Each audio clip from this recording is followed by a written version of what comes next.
When we think of light, we usually think of safety, of progress, of keeping our world running 24/7. But what if that very light we depend on is causing unintentional harm? We spend a lot of time focused on the more obvious environmental issues, but there's a quieter threat that's getting harder to ignore: artificial light. So today, we're going to dig into the official Australian guidelines that show us exactly how to manage it. Right, our main source for this explainer is the National Light Pollution Guidelines for Wildlife. This document, put out by the Australian government, is the real deal. It's not just a collection of nice ideas, it's a comprehensive national framework. It's really designed to give people like engineers, planners, and environmental managers the tools they need to properly assess and deal with the impacts of artificial light on our natural world.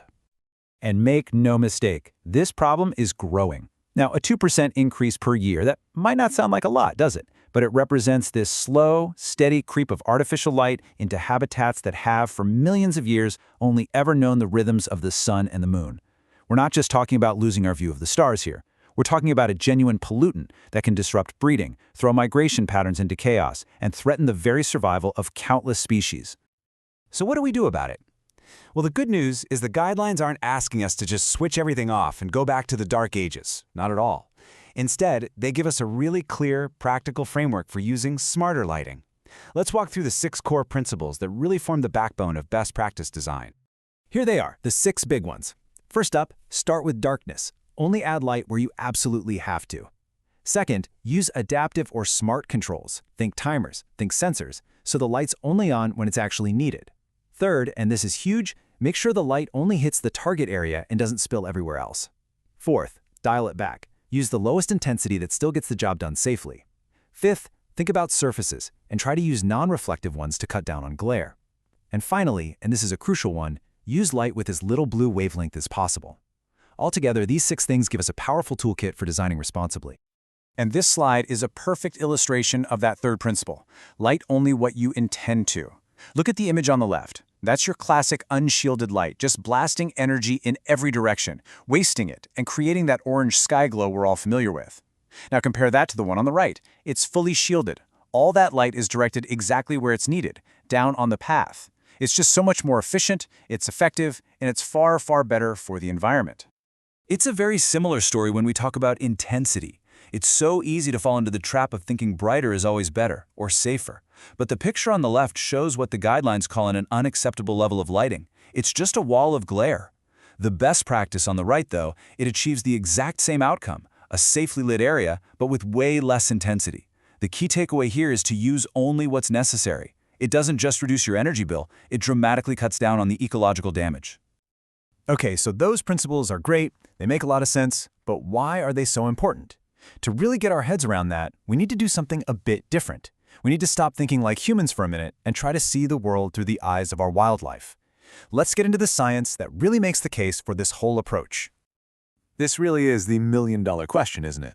We've all seen different kinds of streetlights out there. Some are orange, some are a harsh, bright white. Does that color actually make a difference to an animal? Well, the answer is a huge, resounding yes, and it all comes down to biology. Now this is a fascinating diagram. It really shows the gap between how we see the world and how animals do. See if you can find the human eye on there. Its sensitivity, that little black dot, it peaks in the green and yellow part of the spectrum. But now have a look at the others, the turtles, the insects, the birds. See how their vision peaks way over in the blue, the violet, and even the ultraviolet ranges? This is light that's practically invisible to us, but to them, it can be as blinding as broad daylight. And that brings us to a really critical technical point. For decades, we've measured light photometrically. In simple terms, that just means we've been measuring light based on what the human eye can see. But that whole method completely misses the boat on all that blue and UV light that's causing so much trouble for wildlife. So for a proper environmental assessment, these guidelines are pushing us towards something called radiometric measurement. This captures the total energy of the light across the entire spectrum. It's a pretty fundamental shift in how we need to quantify the impact of our projects. Okay, that's enough theory. Let's take all this science and put it into practice. The guidelines cover a whole range of different animal groups, but the chapter on marine turtles is just a brilliant case study. It shows how you can apply these high-level principles to protect a really specific and vulnerable group of animals. So here you can see those big ideas translated into real, concrete actions. Things like using curfews, So having timers or sensors shut off lights near nesting beaches after 8 p.m. to protect the female turtles. Or making sure all lights are aimed down and away from the beach so the tiny hatchlings don't get confused and head the wrong way. And even establishing a 1.5-kilometer dark zone buffer around big industrial sites. These are things you can actually go out and do. They're specific, they're measurable, and they really work. And for the designers out there who are actually choosing the light fixtures, the guidance gets even more direct. This simple table lays it out in black and white, what works and what doesn't. You can see there's a clear preference for lights with very low blue content, like sodium vapor lamps or specially filtered LEDs. And then there's a clear rejection of anything rich in blue light, like your standard white LEDs or metal halides. It's basically a simple, powerful checklist to follow. So, you're a professional, you're on the ground, and you've got a project that involves outdoor lighting. How do you actually apply all this stuff? Well, the guidelines lay out a very clear, very logical process to follow. It's all built around a 5-step environmental impact assessment or EIA process. Step 1, you've got to describe your lighting plan in detail. Step 2, you need to properly understand what local wildlife is in the area that could be affected. Then, step 3 is where you bring those two together and do a formal risk assessment.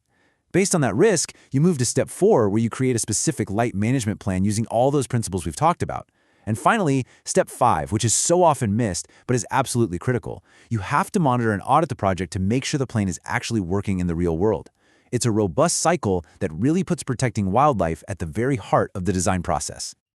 Ultimately, that's the question this whole document leaves us with. As designers, as planners, as engineers, we have a tremendous amount of power to shape the world around us.